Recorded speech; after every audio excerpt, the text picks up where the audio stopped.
Hi friends, welcome back to our channel Lavanya జన 112. చెప్పాను కదండి, మన ఛానల్ కుకింగ్ వీడియోస్ కూడా ఉంటాయి, కానీ నాకు టైం లేక తీయలేకపోతున్నాను.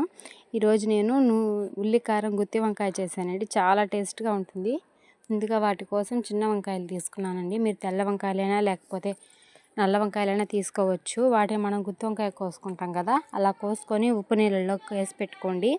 వాటిని ఒక కడాయి తీసుకొని కడాయిలో బాగా ఫ్రై చేసుకోండి. 70% మాత్రం కుక్ అయితే చాలండి.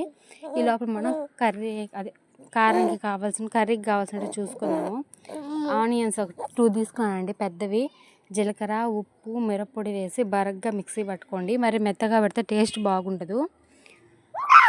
అలా బరగ్గా చూసారు కదా, ఇలా బరగ్గా మిక్సీ పట్టుకోవాలి. అలా మిక్సీ పట్టుకున్నదాన్ని మనం ఇందాక ఫ్రై చేసుకున్నాం కదా వంకాయ, దాంట్లో అది చల్లార్చుకొని వంకాయలో పెట్టుకోవాలండి. పోకుండా అలా పెట్టుకోగా మిగులుతుంది. ఇంకా మిగిలింది కూడా మనం వేస్ట్ అవుతుంది అనుకోలేదు, కర్రీలో యూస్ చేసుకోవచ్చు. ఆ తర్వాత తాలింపు పెట్టుకున్నానండి. నేను కడాయి తీసుకొని పట్టా, లవంగా, 2 తెల్లగడ్డలు వేసి ఫ్రై చేసి, ఆ తర్వాత మన దగ్గర కరివేపాకు ఉంటుంది కదా, కరివేపాకు కూడా వేసి ఫ్రై చేసేసి, ఇందాక మనం పెట్టుకున్నాం కదా వంకాయ, దాన్ని నిదానంగా ఒక్కటొక్కటి బాండట్లో వేయండి.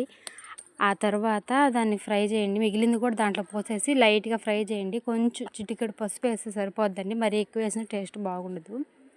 ఇది బాగా ఉడికేదాకా అలాగే పెట్టుకొని, తర్వాత బాగా ఫ్రై అయిపోయాక ఒక 10 to 15 మినిట్స్ లో ఫ్లేమ్లోనే కుక్ అవ్వాలండి. అప్పుడే టేస్ట్ బాగుంటుంది, లేకపోతే అడుగు మాడిపోద్ది.